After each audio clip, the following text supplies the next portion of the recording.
ہم کئی جگہ پڑھتے ہیں، سنتے ہیں کہ انبیاء اور ائمہ معصومین علیہ السلام نے کئی ایک معجزات اور کرامات دکھائیں. مثلا عیسیٰ علیہ السلام مردوں کو زندہ کرتے تھے، یا نبی آخر الزمان علیہ السلام نے چاند کے 2 ٹکڑے کیے. اس کے علاوہ بہت سارے معجزات اور کرامات ہیں. تو کیا یہ تو نہیں کہا جائے گا کہ یہ کام تو اللہ کے کام ہیں، اور مثلا اس طرح انبیاء کی طرف نسبت دینا ان کاموں کی، یہ کہیں توحید افعالی سے تو نہیں ٹکراتا؟ مہم سوال ہے کہ ہم ایک طرف سے قائل ہیں کہ اللہ تعالیٰ کے کاموں میں کوئی شریک نہیں، دوسری طرف سے کیسے ہم کہتے ہیں کہ عیسیٰ علیہ السلام مردوں کو زندہ کرتے تھے، یا نبی پاک صلی اللہ علیہ وسلم نے چاند کے 2 ٹکڑے کیے؟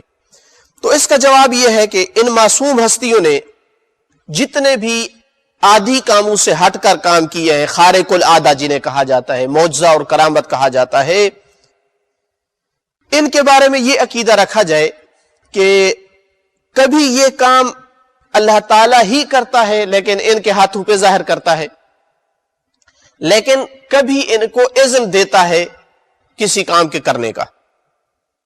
جیسے کہ قرآن مجید میں ہے وَتُبْرِئُ الْأَكْمَحَ وَالْأَبْرَصَ، کہ تو یعنی اے عیسیٰ تو مادرزاد اندھے اور کوڑھی کو میرے حکم سے صحت یاب کرتے تھے. وَإِذْ تُخْرِجُ الْمَوْتَى بِإِذْنِي، اور تم میرے ہی حکم سے مردوں کو زندہ کر کے نکال کھڑا کرتے تھے. تو یہ کام جو ہے وہ اللہ تعالیٰ کے کام ہے، لیکن بعض اوقات مصلحت کی وجہ سے معجزہ پیش کرنے کے لیے، کرامت دینے کے لیے، اپنے ولی کا مقام ظاہر کرنے کے لیے ان کو اذن دیتا ہے کہ کبھی کوئی اس طرح کا وہ کام انجام دے. تو لہٰذا یہ اس میں کوئی مشکل نہیں ہے کہ اللہ تعالیٰ کے اذن سے کوئی نبی یا امام کوئی اس طرح کا خارق العادہ فعل انجام دے. یہ توحید افعالی کے منافی نہیں ہے بلکہ اس کے ساتھ عین موافقت رکھتا ہے. یہ کیسے عقیدہ رکھنا ممکن ہے کہ اللہ تعالیٰ ساری کائنات کو چلا رہا ہے اور سارا نظام اس کے ہاتھ میں ہے، رزق دینا، خلق کرنا، موت دینا، بارشیں برسانا، جبکہ ہم خود قرآن مجید میں اور ائمہ علیہ السلام کی احادیث میں دیکھتے ہیں کہ فرشتے ہیں جو یہ کام انجام دے رہے ہیں، فرشتے ہیں جو روح قبض کرتے ہیں، فرشتے ہیں جو بارشیں برساتے ہیں، لوگوں کے اعمال وغیرہ لکھتے ہیں.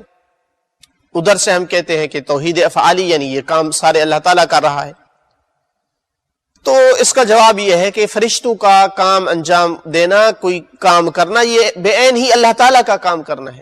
اللہ تعالیٰ ہی کرتا ہے یہ کام، لیکن فرشتوں کو ان کی جو ہے ان کاموں پر ڈیوٹی لگائی ہے. چونکہ فرشتے یعنی ایک سمجھانے کے لیے تعبیر لگائی جاتی ہے کہ ایک قسم کا آلے کے طور پر ہوتے ہیں، چونکہ یہ اللہ تعالیٰ کے حکم کے علاوہ کوئی کام، کوئی حرکت نہیں کرتے ہیں. ہر کام پروردگار کے آرڈر کے مطابق اسی کے اوامر کی تنفیذ کرتے ہیں. اپنا ان کا کوئی اس میں ارادہ اور اختیار نہیں ہوتا کہ جو چاہے وہ انجام دے دے.